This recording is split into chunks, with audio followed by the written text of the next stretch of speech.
Hi, everyone. It's Carol Williams with Williams Immigration, and we are back for another Monday morning edition of Beyond the Soundbite, where we talk about all things U.S. immigration. And you know me, I like to dive right in. So the first thing we're going to talk about this morning are our F-1 students and some OPT, optional practical training tips. And we know that the OPT results, if it is successful, in an EAD, which is an employment authorization document, giving our students increments of 1 year to work in the U.S. after they have graduated from university. So these tips came directly from the government. They're not from me, they're from the government, so I'm passing them on. But the tips are these. Students, when you are applying for your OPT, you always want to make sure that you check the USCIS website, I should say, for any updates before applying for your EAD. So before you submit that EAD, you want to make sure that you are looking at the website. As you know, I am here on Mondays and I talk to you about all the things that have changed, all the things that are going on in immigration. So there's always a lot. And students are no different. So things are ever evolving. So before you file, you definitely want to make sure that you have checked for any updates on the USCIS website.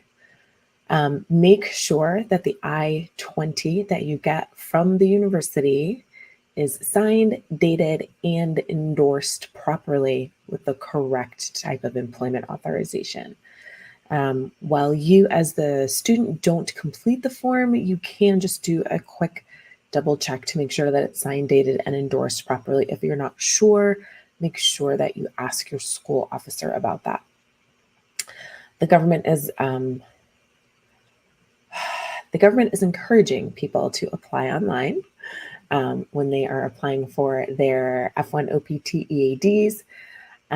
They're also wanting you to make sure that you submit your EAD form within 30 days for your post-completion OPT or 60 days for your STEM OPT after your designated school official, so after your international student officer enters the recommendation for OPT into CVIS. So to be sure that you are counting those days properly, make sure that you ask your DSO or your foreign student officer or whatever they're called at your school. Make sure that you ask them for the date that they entered the recommendation into CVIS. That is super important. You want to make sure that you're counting your days correctly. You also want to make sure that you're submitting the form I-20 and your 765 together. The form I-765 is for your employment authorization document. So that's the form you need to be filing with the Immigration Service, but make sure that you also file with it the I-20 from the school. And super important, if you move, because students move a lot, we get that. But if you move, notify USCIS. You can do it online. You can do it on uscis.gov, and make sure that you notify your local post office. There is nothing worse, y'all, than having to find documents that the Immigration Service has said that they have mailed out and other folks say that they have not received. It is a nightmare. So if you are changing addresses for whatever reason, make sure that you definitely want to let USCIS know, and definitely make sure that your local post office knows. And the post office, you can do like a change of address form, and they will forward all of your mail to you. So make sure that everybody knows you're moving.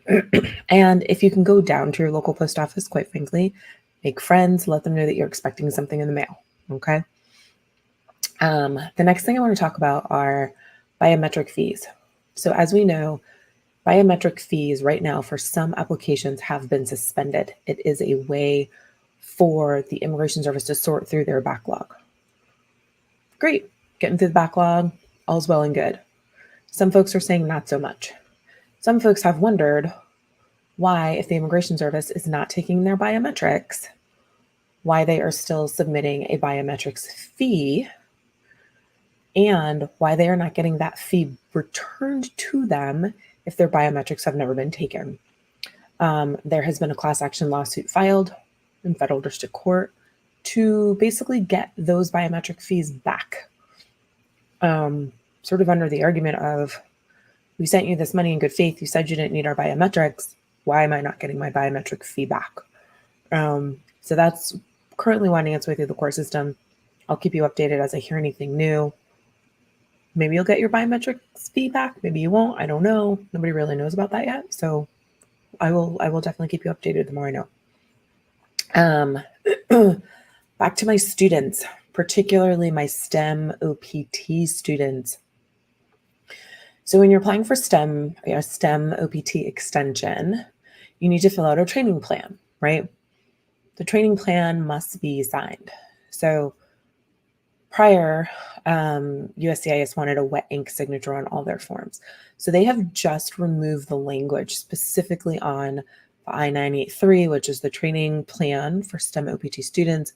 They have removed that requirement for a wet ink signature. The Immigration Service will now accept electronic, they'll accept scanned and electronic signatures.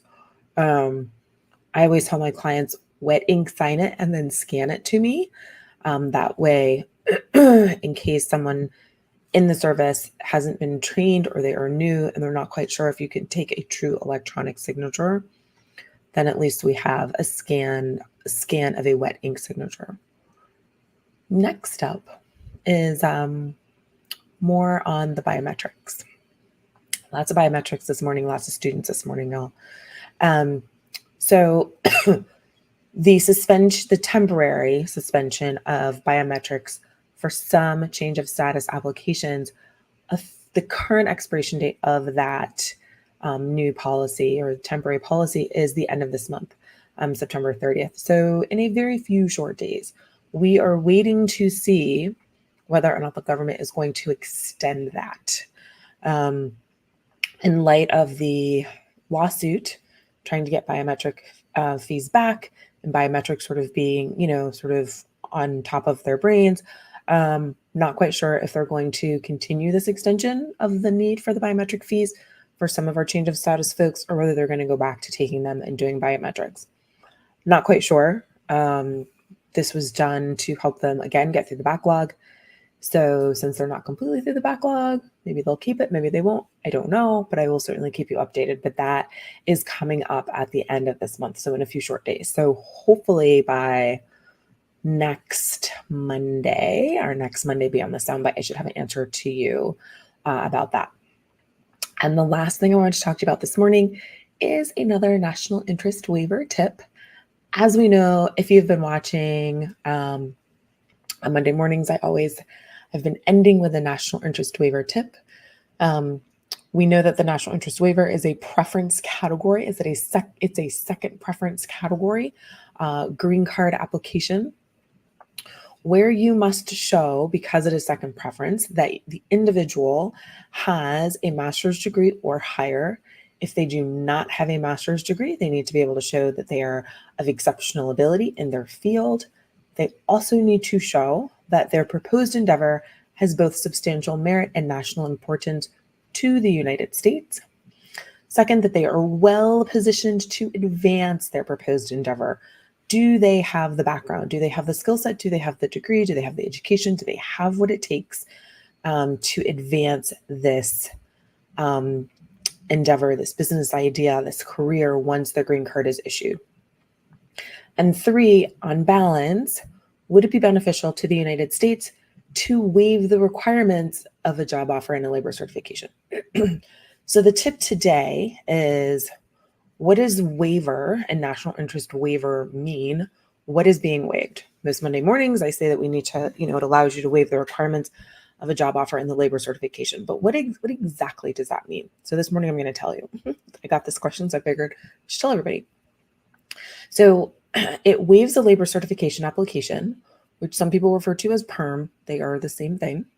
The labor certification application or the PERM application, if we are not waiving that requirement, necessitates that we reach out to Department of Labor, get a prevailing wage, then we advertise for the position to see if there's any qualified U.S. citizen or current green card holders eligible for the position.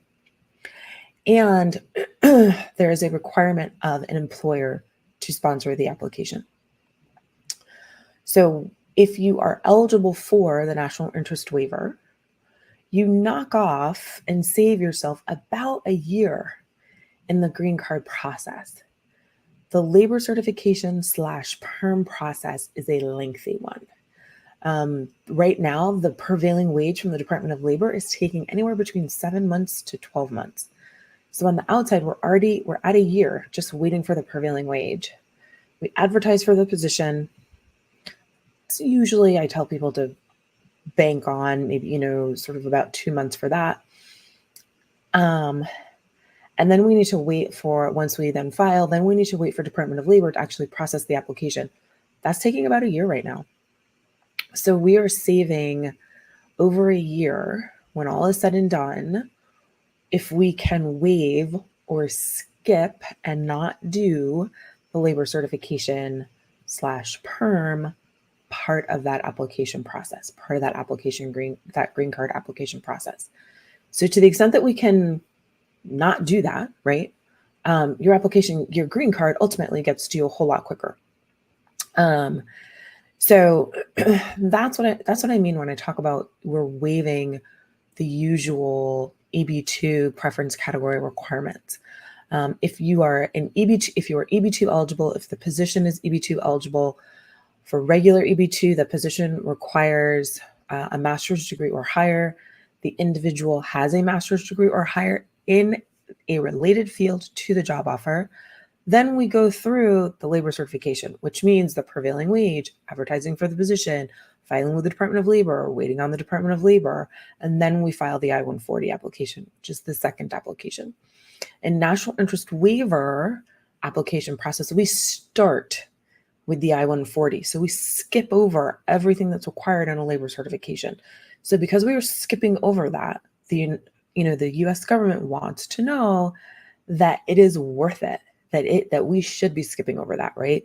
They want us to show them why this applicant deserves to have the labor certification skipped.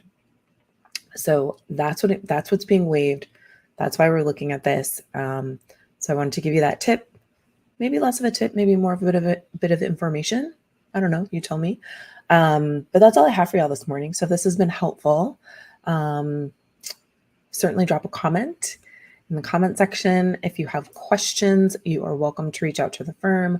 You can call us at 954-903-1337. You can also drop us a comment in the thread here. I do look at them. Or you can shoot me a message on this platform. So if you have any questions, feel free to reach out to us. If this was helpful, share it with a colleague or a friend. That is always lovely. And have a glorious Monday morning and a great rest of your week. And I will see you next Monday. Bye.